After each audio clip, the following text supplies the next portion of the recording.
Hi guys! Magandang gabi. Welcome back po dito sa Gandara sa your channel for showbiz update. Andito na naman nga po akong muli, nagbabalik. Ang nagmamaganda na yung chismosang Kim Pao.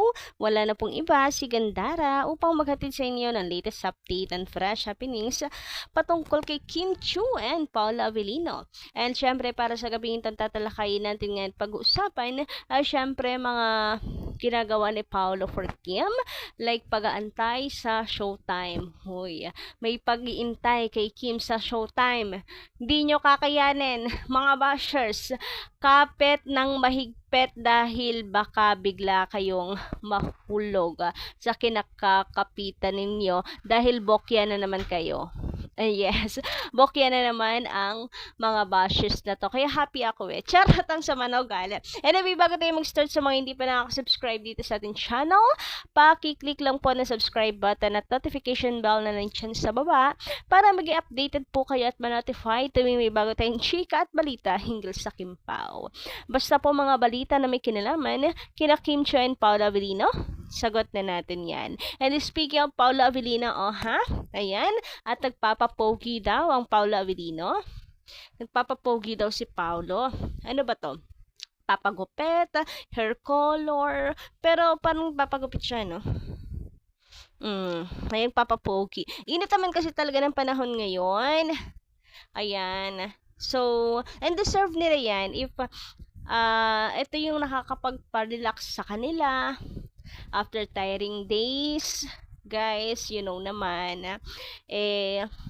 mga ganyang bagay, huwag natin kakalimutan of course yung sarili din natin. And kahit naman di magpapogi si Paulo, pogi naman talaga siya. Di ba? Yummy. Oy, makayami naman. Huwag ka. Kay ano lang yan. Kay Kim Chu lang yan ha. Pagmamayari na yan ni Kim. Uy, lakas makapagmamayari. Oh, ha? Mas maganda nga sana kung kasama din niya dyan si Kim Huy, charot lang. Nako, lalo nang ma-high blood ang mga bashers. Oh, bashers, ano kaya pa?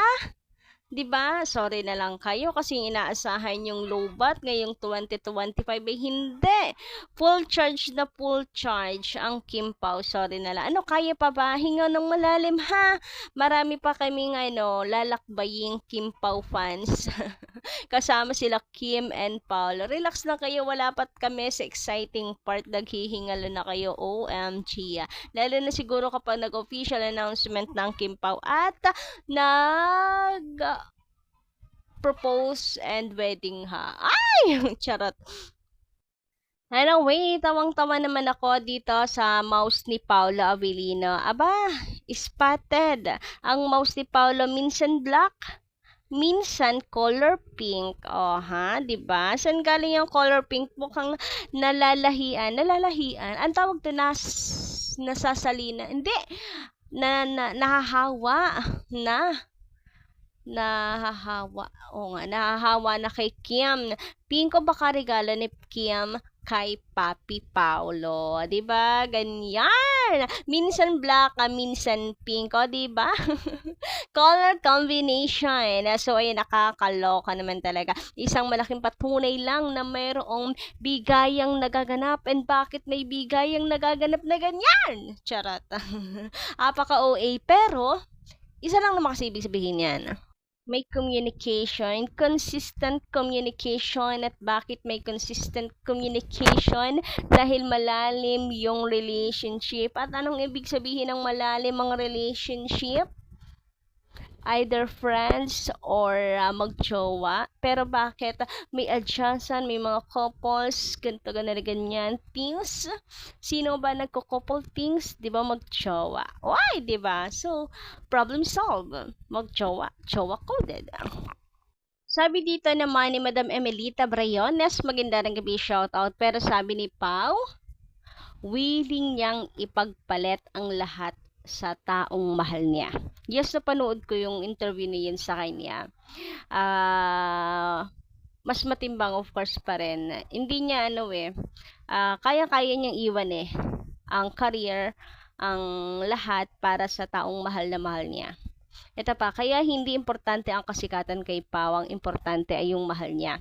Pwede niyang isacrifice ang kasikatan. And even before naman, hindi siya uhaw sa kasikatan.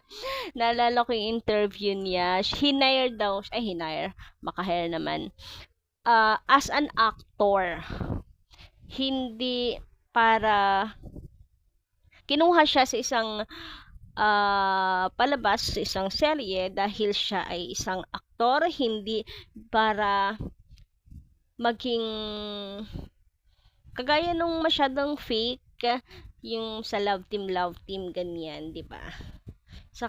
Dahil sa kanyang husay, because siya isang aktor, hindi para magpakilig at manloko ng mga fans. Sabi naman dito ni Jocelyn Orias, magandang gabi. Matagal lang sinasabi ni Paolo na taken na niya si Kim. Wallpaper ng sipi ni Paolo si Kim. Noong na-hospital si Kim, 24/7 si Paolo nakabantay kay Kim. Kailan po ito? Nung ano po ba ito? Nung na-accident si Kim para sa kanyang performance sa Showtime. Kasi yun yung last na na-remember ko talaga na hospital si Kim dahil sa clinic, etc. etc. Kasi na-aksidente siya. Anyway, ito pa. The pink bike, yes, worth $1 million si Pao nagbigay noon. And kinonfirm yan ni Kim, bigay lang daw sa kanya yon. Bigay lang. Come on. Guys, bigay lang. Worth $1 million. Oh my gosh. Hindi ako magbibigay sa friend ko lang ng worth $1 million. Grabe yun. Eto pa, lagi nagpupunta sa Showtime. Marami pang mga event na nagpapatunay na si Kim at Paolo mag-jowa na. Gym buddies, jogging, biking, and mga couples, madugsungan ko na Madam Jocelyn, mga couple things, watch, pants, shoes, di ba? Tapos adjust baon, sabi nga ni MJ, ang dami talaga, ang daming patunay at evidensyas. Kaya wala nang pagtanggi. Anyway, speaking of pagpupunta sa Showtime, so eto na nga ang chika. Nagaantay daw talaga si Paolo kay Kim sa Showtime. And yung mga gawain yan, hindi yan gagawin ni Paolo Avellino kung walang sila. Grabe naman tiyaga ni Paolo, mag-aantay sa Showtime. Tagal kaya ni Kim sa Showtime, ha? Para antayin ni Paolo Avellino. And di ba nga, napatunayan naman natin na nag-ano siya, stay there sa dressing room ni Kim, etc. etc. etc. O, di ba? Bongga talaga.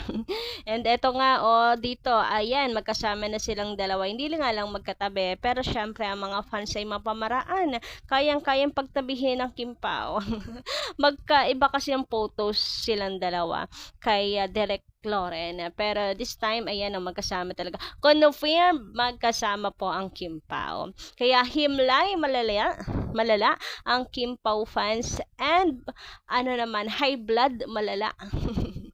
Ang kabilang kampo na wala pong ibang alam kung when, kundi sabihing promotion lang ang Kim Pao dahil Diyosawa, asawa, may wedding ring, etc. etc. si Pao. Kaya ganto ganyan. Ewan ko, basta, bahala sila sa buhay nila. Kung doon sila masaya, bahala i-feed nila yung dilulo nila. Huwag rin silang makialam sa dilulo natin. Oh my gosh, walang kanya-kanya. Walang tawag doon. Walang anuhan ng backward. Walang over the backward. Linya to ng Kim Pao fans. So, wag kayong mag-expect na sasantuhin namin kayo. Kayo yung nag-over the backward, oh. Parang yung mga bashers natin dito. Grabe sila makakomment. Pero bugbog sarado sila sa mga Kim Pao fans. Siyempre, tahanan to ng Kim Pao fans manghihimasok ka. Sabi nga po dito pa lang, hindi mo na masasabi na promo lang. Kasi tapos na ang movie pero ito pa rin nakikita na magkasama silang dalawa. Sabihin na natin na may parating na teleserye pero hello! Hindi yan maghihintay si Paolo sa Showtime kung wala lang. O, diba? Nadilaan pa kayo. Satro kayo dyan. talagang, and consistent kasi yung actions ng Kim Pao, they are a consistent na talaga. Kumbaga ay hindi na natin kinakailangang patuloy ng mga bashes dahil si Kim and Paolo naman talaga anang babasag na sa kanila. Right? Okay. Beauty rest lang tayo. Yan yung mga bashes na yan. Anyway, hanggang dito lang muna aking update. Thank you so much guys sa pakikinig and don't forget to click the subscribe button and notification bell for more updates. Maraming salamat.